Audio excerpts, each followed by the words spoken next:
सगड़ा भाई आना राम राम। तो भाई लोगों, ये जो वीडियो है ये हमारे अभी रिसेंटली जो ट्रिप किया था हमने, शिमला, कुल्लू, मनाली, रोहतांग का है।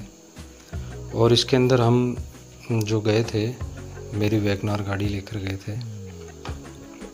और आप लोग चाहते हैं कि उस गाड़ी का भी मैं एक रिव्यू करूं, तो आप कमेंट बॉक्स में लिखिए, तो मेरी गाड़ी भी मैं आपको दिखा दूंगा।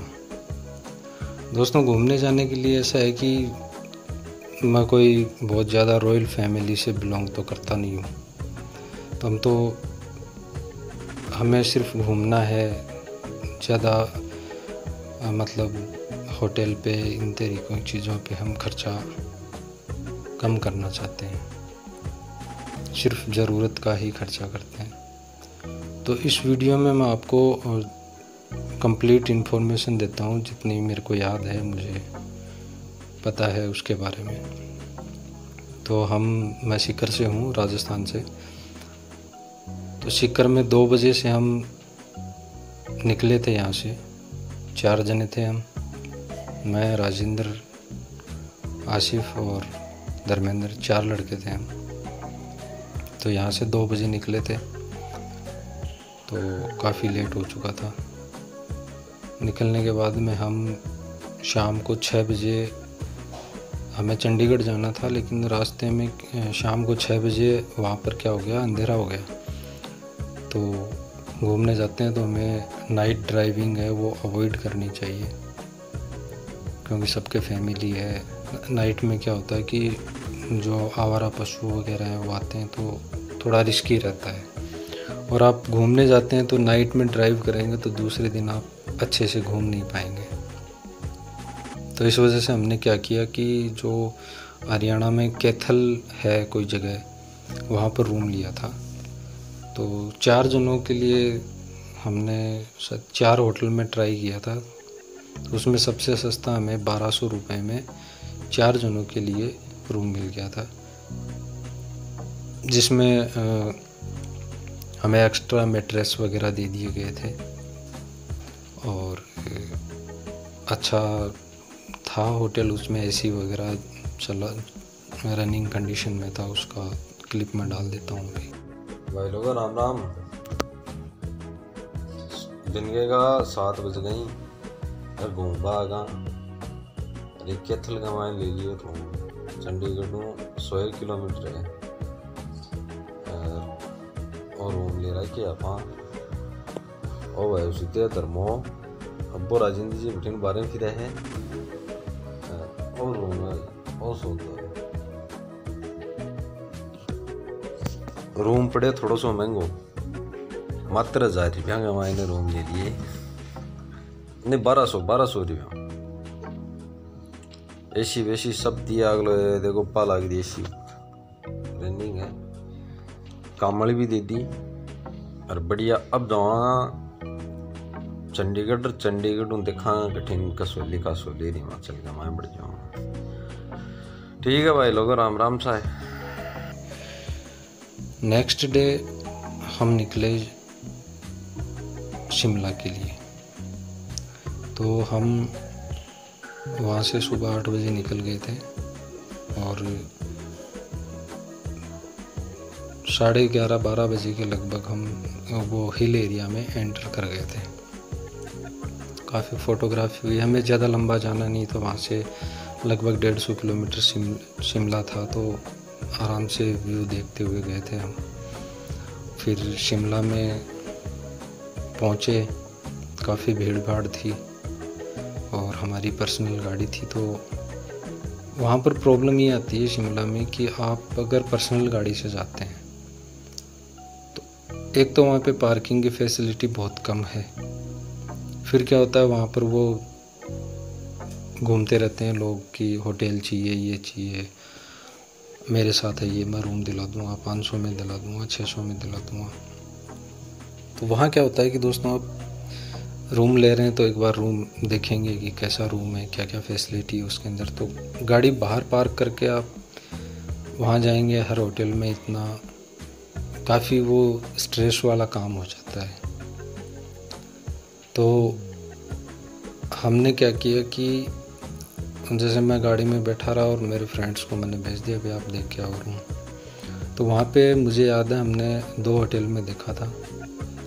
तो दोनों में रूम सस्ते थे, 1000 रुपये में चारों को दे रहे थे, लेकिन वो थोड़ा कंजस्टेड था रूम, इस वजह से हमने नहीं लिया। फिर शिमला में वो क्या है कि जो घूमते रहते हैं अगर आप उनसे ही रूम लेना चाहते हो तो उनसे आप जिस टाइम वो आपसे बात कर रहा है उसी टाइम आप उसको बोलिए कि जिस होटल में तू हमें रूम दिखाने ले जा रहा है वहाँ पे पहले कंफर्म कर कि ये जो तू रूम बता रहा है 600, 700, 800 वाले ये अवेलेबल है कि नहीं है। वो क्या करते हैं, आपको बातों में उलझा कर ले जाते हैं और वहाँ जाकर आपको बोल देंगे सर ये रूम तो है नहीं, ये 1000 रुपये वाला है, 900 वाला है, इस तरीके की। अब वो उनकी रोज़गार है बेचारों का, उनकी जो बिज़नेस स्ट्रेटजी है वैसी ही है। तो हमने क्या किया, फिर शिमला में जो रूम लिया वो हमें पड़ा था 1600 रुपये का 4 लोगों के लिए। काफ़ी बड़ा बेड था, मैट्रेस उसने दिया था, फ़ैन था, लेकिन एसी की वहाँ ज़रूरत पड़ती नहीं है इतनी, और पानी वगैरह सब फ्री था वहाँ पे। राम राम भाई लोगों, बात ये है शाम हो गई है, टाइम तो हो रहा है 5 बजे, 5:30 होगी और शिमला में पहुँच गया। ले लिए रूम को दिखा दिया, वो है खान साहब यू आगे मुँह उतर हुए है। ओ देख लो व्यू आपने, कहीं हो शिमला, ओ देखो व्यू।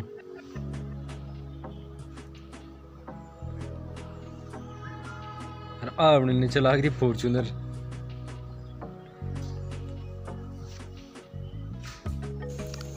उसके बाद में हम नाइट में हमने अच्छे से आराम किया, और नाइट तो क्या थी, हम 6:30 के लगभग रूम में पहुंच गए थे। उसके बाद में थोड़ा रेस्ट किया और उसके बाद में हम माल रोड साइड में घूमने चले गए थे। लेकिन माल रोड पहुंचे नहीं, उससे पहले ही बारिश शुरू हो गई थी। तो हमारे पास वो एक DSLR कैमरा था, तो उसको कवर करने के लिए हम कुछ नहीं ले गए थे। तो वहाँ पे फिर पॉलीथीन वगैरह अरेंज किया। पॉलीथीन तो वहाँ पे शायद बैन है, जो होटल वाला है सब्जी वगैरह डाल के देता है, उससे वो मांगी, फिर उसने दी। उसमें कैमरे को ढक के फिर वापस रूम में आ गए। वहाँ पे हमने एक टैक्सी वाले से भी बात करी थी, तो उसका नंबर भी मैं डाल दूँगा इसके अंदर, वीडियो के अंदर, मिलता है तो। उसने हमें एक दिन का 800 रुपये चार्ज बताया घुमाने का शिमला में। उनको ये पता होता ना कि अगला पर्सनल गाड़ी लेकर आए, तो थोड़ा सा डराते हैं कि सर वहाँ कुफरी में तो काफ़ी हाइट है, ये है वो है, आप पर्सनल गाड़ी मत लेके जाइए। और आप उनको ये पता होता है कि इसके पास पर्सनल गाड़ी है, तो वो चार्जेस भी कम बताता है। तो 800 रुपये उसने बताया था। मैंने ये जनरल जानकारी के लिए पूछ लिया था उससे। तो नेक्स्ट डे हम हमारी गाड़ी लेकर ही गए थे, क्योंकि हमें फिर आगे निकलना था। तो कुफरी गए तो वहाँ पे कीचड़ हो रखा था, और स्नो होता तो पैसा बचा लेते हैं, पैदल चले जाते, लेकिन कीचड़ था तो जा नहीं सकते। दूसरे रास्ते का मुझे पता नहीं। तो कस्टमर वहाँ पर उस टाइम कम आ रहे थे, तो वैसे 500 रुपये चार्ज है। शेखावाटी से हैं, राजस्थान से हैं, तो थोड़ा समझदार हैं आप खुद। वैसे 500 रुपये चार्ज है। और वहाँ से आप अगर 1500 रुपये में जो एडवेंचर वगैरह है वो बुक करवाते हो तो 1500 रुपये लेते हैं पर पर्सन के। लेकिन हमने हमारा जुगाड़ लगा के वो एडवेंचर एक्टिविटी भी कर ली सारा। वीडियो में मैं ये क्लियर नहीं बता सकता कि कितना क्या लगा, उनके भी रोज़गार का मामला है। यूनिटी होती है उनकी भी कई पंगे हो जाएं बेचारों के। तो कुफरी गए उस पहाड़ी घोड़े पे। अपना घोड़ा तो बड़ा होता है, वो पहाड़ी घोड़ा खच्चर टाइप का होता है, उस पे उसको घोड़ा ही बोलते हैं। मुझे वो खच्चर सा लगा। तो बर्फ़ तो थी नहीं वहाँ पे, लेकिन फिर भी शानदार व्यू है। आप कुफरी जाते हैं शिमला से तो रास्ते में वो एक ग्रीन नाम से भी है कोई घाटी है, वो सुंदर जगह है, फ़ोटो वगैरह खिंचवाते हैं, टूरिस्ट जाते हैं वहाँ पे। उसके बाद में वहाँ पे हमारा पार्किंग का 100 रुपये चार्ज लगा। गाड़ी पर्सनल थी तो सेफ्टी भी देखना था, तो हमने वहाँ पे 100 रुपये में गाड़ी पार्क लगा दी और 2-3 घंटे में घूमकर एडवेंचर वगैरह जो भी जिप लाइन और ये वो कूदने फांदने वाले जितने थे, क्लाइंबिंग वाले थे, वो सारे कर आके एप्पल गार्डन जो उसने तामझाम बताए थे सारे किए और आ गए हम वापस। तो हमें जाना था वहाँ से शिमला से मनाली, लेकिन मनाली का काफ़ी लंबा हो जाता है रास्ता। तो हमारा प्लान था मंडी रुकने का। तो वहाँ से वही दोपहर में 12-1 बजे निकले और शाम को 7:30-8 के लगभग हम मंडी पहुँच गए। और मंडी में हमने रूम लिया 1200 रुपये का 4 लोगों के लिए। अच्छा खुला खुला रूम था, उसका भी मैं फुटेज डाल दूँगा। मंडी से 5-7 किलोमीटर पहले, प्रॉपर मंडी में तो वही भीड़ भाड़ वाली बात थी, तो 5-7 किलोमीटर पहले ले लिया था। वहाँ पे रेस्ट किया। नेक्स्ट मॉर्निंग निकले मनाली के लिए, जो काफ़ी दूर नहीं था वहाँ से। तो आराम से घूमते घूमते फ़ोटो वोटो खिंचवाना है, सारा व्यू देखना है, वो देखते देखते गए थे हम। और दोस्तों एक चीज़ बता देता हूँ आपको, जो बारिश का सीज़न होता है उसमें आप अवॉइड कीजिए जाना, क्योंकि लैंडस्लाइड वगैरह वहाँ पे होती रहती है। इस वजह से थोड़ा सा रिस्की भी है। तो ये बारिश के सीज़न में अवॉइड करना चाहिए, आपको नहीं जाना चाहिए। लैंडस्लाइड हो जाती है, प्रकृति है, क्या कर सकते हैं। और ऐसी चीज़ों को देखकर घबराना भी नहीं चाहिए कि आप घबरा जाएंगे वहाँ तो लैंडस्लाइड होता है। भाई राजस्थान में तो कभी बिजलियाँ नहीं गिरी, लेकिन गिरी है बिजलियाँ। हमारे आमेर में रिसेंटली बिजली गिरी थी, 8-9 लोग डेड हो गए थे उसके अंदर। तो लाइफ का तो कुछ वो है नहीं कि हम वहाँ जाएंगे तो मरेंगे। भाई पड़ोस में गली में एक्सीडेंट हो गए, मर जाते हैं लोग। तो इतना डरने की बात भी नहीं है, लेकिन जानबूझकर हम गलती क्यों करें। बारिश का जो सीज़न है उसमें आप अवॉइड कीजिए। तो हमने मंडी में रूम ले लिया था। उसके बाद में पहुंच गए हम सीधा मनाली। मनाली में हमने जो आपके माल रोड के पास में एक होटल था, पार्किंग फैसिलिटी थी उसके पास। हर होटल में पार्किंग फैसिलिटी थी। तो उसने हमसे चार्ज किया 1250 रुपये। शानदार अल्टीमेट सबसे अच्छा रूम उसने दिया हमें 4 लोगों के लिए। और रूम में रेस्ट किया। नाइट में माल रोड घूमे। माल रोड पे ऐसे ही है, सारे टूरिस्ट अपनी मस्ती में घूमते रहते हैं, और जो हनीमून वगैरह के लिए है वो लोग घूमते रहते हैं। और वहाँ पर माल रोड अगर आप जाते हो तो शॉपिंग आपको करनी चाहिए थोड़ी बहुत, 200-500 रुपये की, क्योंकि वहाँ पे महिलाओं के लिए ये बेचारों वो बना हुआ है, उसके अंदर महिलाएं ज़्यादा बैठती हैं। तो लोकल वहाँ के लोग हैं, तो टूरिस्ट जाते हैं तो उनको भी रोज़गार मिलना चाहिए। हम 20-30-50 हज़ार रुपये खर्चा करते हैं, तो 200-400 का सामान आपको ज़रूर लेना चाहिए। और अच्छी चीज़ें मिलती हैं। ये शॉल, सर्दियों का जो भी आइटम है, शॉल है, कैप है बच्चों की, इस तरीके के आइटम मिलते हैं। खाना वहाँ पे माल रोड पे थोड़ा सा नाश्ता जो है महंगा है। माल रोड से आप एंटर करेंगे उसके अंदर एक खंडेलवाल नाम से है या कुछ इसी नाम से है। 4 जनों का हमने खाना पैक करवाया था, 300 रुपये। ठीक है, उसमें अच्छा है, भीड़ भाड़ खूब रहती है उस दुकान पे, तो वहाँ से लिया था हमने। रात को हमने हमारी गाड़ी का परमिशन निकाल लिया, 500 रुपये चार्ज लगता है उसका रोहतांग के लिए।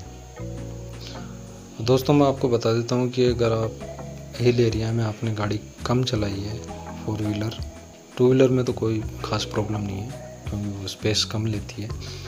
4 व्हीलर अगर आपने कम चलाई हिल एरिया में तो आप अवॉइड कीजिए रोहतांग ले जाना गाड़ी को। वहाँ का कोई ज़्यादा खर्चा नहीं है। मैंने लोकल वहाँ टैक्सी वालों से बात की थी तो 2000, 2100, 2200, 2300, 2500 रुपये तक आपको रोहतांग, वो मनाली से रोहतांग घुमा देंगे। और अच्छा रहेगा आप रोहतांग अपनी गाड़ी ना ले जाएं, क्योंकि आप अपनी गाड़ी ले जाएंगे, जो ड्राइव कर रहा है वो व्यूज़ इन्जॉय नहीं कर पाएगा। तो 2-2,500 रुपये वो आपका एक्स्ट्रा हो सकता है। तो रोहतांग गए हम। अब रोहतांग में हमें क्या प्रॉब्लम हुई कि जो उस टाइम जो ऑक्सीजन लेवल था काफ़ी कम हो गया था। महर्षि वेदव्यास का जो मंदिर बना हुआ है वहाँ पे, तो मैंने वहाँ पे पानी पिया और उसके बाद में आगे गए, चाय वगैरह पी, तब थोड़ा सा ठीक लगा। छोटे बच्चों का आप ले जाते हैं तो विशेष तौर से आप पानी का बोतल आपके पास एनी टाइम होना चाहिए। पानी अगर कहीं ख़त्म हो जाता है, वहाँ पर जो पानी बहता है सेफ़ पानी है, आप उसको पी सकते हैं आराम से। आपको ये नहीं कि वहाँ पे बिस्लरी का ही खरीदो, प्रकृति का पानी है, बहुत अच्छा है। बिस्लरी कुछ नहीं लगता उसके सामने। पैक्ड वाटर मान लीजिए आप। वहाँ पर भी हमने जो नाश्ता वगैरह किया था 200-250 रुपये का हुआ था। उसमें ऑमलेट, चाय वगैरह ये था, ज़्यादा महंगा नहीं है। वहाँ पे भी फिर आगे जाने के लिए घोड़े वगैरह मिलते हैं, लेकिन हम पैदल ही गए थे क्योंकि हमें तो पैसे बचाने थे। पैदल गए, एंजॉय भी हुआ, जो ट्रैकिंग वगैरह होती है वो भी हो गई हमारी। लेकिन वहाँ पर जिसके लंग्स मजबूत हैं उन्हीं को जाना चाहिए, अदरवाइज़ आप घोड़े पे जाइए वरना परेशान हो जाएंगे। बर्फ़बारी भी हो रही थी ठीक ठाक। उसके बाद में हम 2 बजे वापस मनाली आ गए, अटल टनल होते हुए। आप अगर टैक्सी लेके जाएंगे तो आपको वापस रोहतांग से घुमा कर मनाली लाएगा। हम पर्सनल गाड़ी से गए थे तो हमें हमारा फ्रेंड डैन, आप इसके साथ जाएंगे, अच्छा एंजॉय करेंगे, आप पूरा घुमा के लाएंगे आपको। रोहतांग से शीशु वगैरह ऐसे गांव आते हैं। एक छोटा सा सोनभद्र का भी आता है, एक जगह है, नदी है वो। और उसके बाद में आगे जाकर अटल टनल होते हुए मनाली। हाँ, मनाली का मैं भूल गया बीच में। मनाली हम पहुँचे थे, उसके बाद में हम गाड़ी सीधी ले गए थे हम सोलांग वैली। सोलांग वैली में उस टाइम पैराग्लाइडिंग वगैरह बंद कर रखी थी। लेकिन जो मनाली के अंदर सबसे अच्छी जगह मुझे लगती है, सोलांग वैली से 800 मीटर पहले एक रास्ता जाता है, उसका मेरे को पता नहीं क्या नाम है। वहाँ पे भोलेनाथ का एक शिवलिंग रखा हो बड़ा सा, उसके ऊपर एक झरना गिरता रहता है और वहाँ से वो व्यास नदी का पानी आता रहता है। वो जो लोकेशन है वहाँ की देखने की अल्टीमेट लोकेशन है। आप मनाली जाते हैं तो वहाँ पर शिवलिंग के दर्शन ज़रूर कीजिए आप, और वहाँ का जो व्यू है वो बहुत शानदार है। सोलांग वैली से वहाँ जाने के लिए आपको घोड़े मिलेंगे और वो 4 टायरों वाली गाड़ी होती है ना, वो मिलेगी। पैदल भी जा सकते हो, मैक्सिमम 40 मिनट 30 मिनट लगेंगे। आप एंजॉय करते जाइए, आप कोई दिक्कत नहीं है। तो ये था।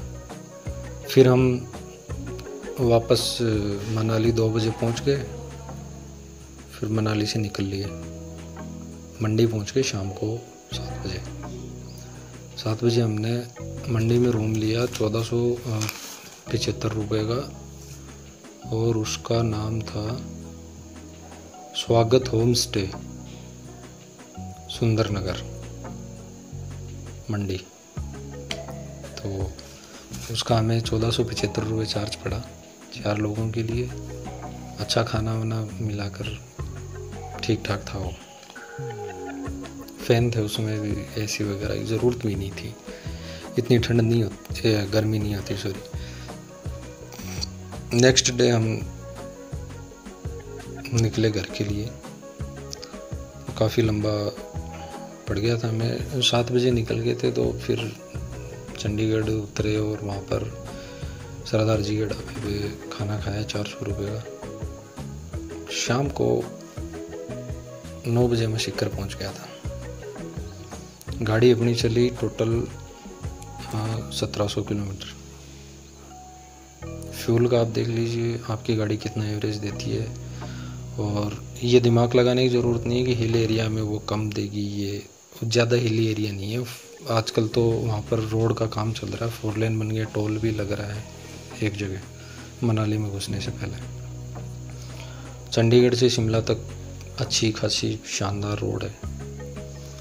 तो एवरेज में 19-20 का फ़र्क आएगा जो भी आपकी गाड़ी दे रही है मनाली तक। रोहतांग में आधा खर्चा आ जाएगा। गाड़ी आपके 18 का एवरेज दे रही है, 8 का ही एवरेज देगी। तो ये था दोस्तों। तो टोटल हमारा जो मैंने जोड़ा है 4 लोगों का 5000 रुपये खाने का और 6725 रुपये हमारा आया है होटल का। और मेरे फ्यूल लगा था 6000 रुपये का।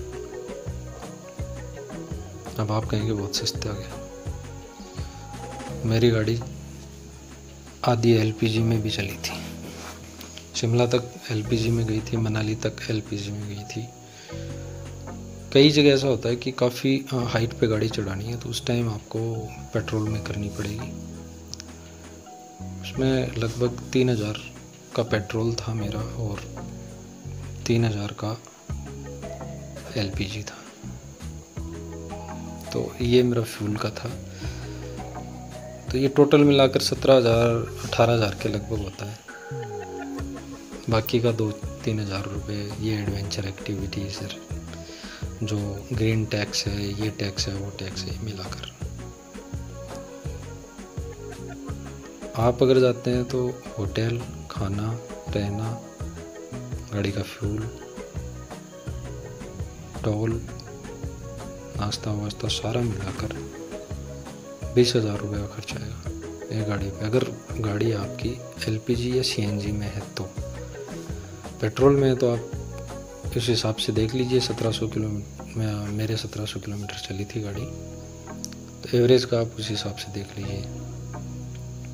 और दोस्तों घूमने जाना ही है। अगर आप फैमिली के साथ जा रहे हैं, बच्चों के साथ जा रहे हैं तो प्लान बनाइए। बच्चों के साथ नहीं जा रहे, फ्रेंड सर्कल में जा रहे हैं, कोई प्लान बनाने की ज़रूरत नहीं है। गाड़ी उठाइए, जाइए। जेब में पैसा है नहीं है बाद में अरेंज होता रहेगा वो। आजकल तो खूब फ़ोन पे, पेटीएम सारी सुविधाएं हैं और इतनी कोई बड़ी रकम नहीं है। हम 4 लोग गए थे, 5-5 हज़ार रुपये पर हेड हमारे। देख लो इसमें 1 2 3 4 5 तो नाइट हो गई हमारी। सारा कुछ खुद की गाड़ी होती है तो हम जिस जगह मर्जी हुई रोक ली गाड़ी, आराम से व्यू देख लिए। तो ये था। और नेक्स्ट मेरा जो रहेगा 1-2 महीने बाद में केरल का रहेगा। नेक्स्ट ट्रिप जो है मेरा केरल का रहेगा, तो उसका वीडियो भी जल्दी डालूँगा। और अभी मेरे जो आसपास की जगह हैं देखने लायक, उनको मैं एक्सप्लोर करूँगा, आपको वीडियो मिल जाएगी। और आप मेरे चैनल पे पहली बार आए हैं तो लाइक, शेयर और सब्सक्राइब ज़रूर कीजिए। मेरी गाड़ी का आपको रिव्यू चाहिए तो आप कमेंट डालेंगे तो मैं गाड़ी का भी रिव्यू कर दूँगा। धन्यवाद दोस्तों। 15 अगस्त की सबको शुभकामनाएं। धन्यवाद।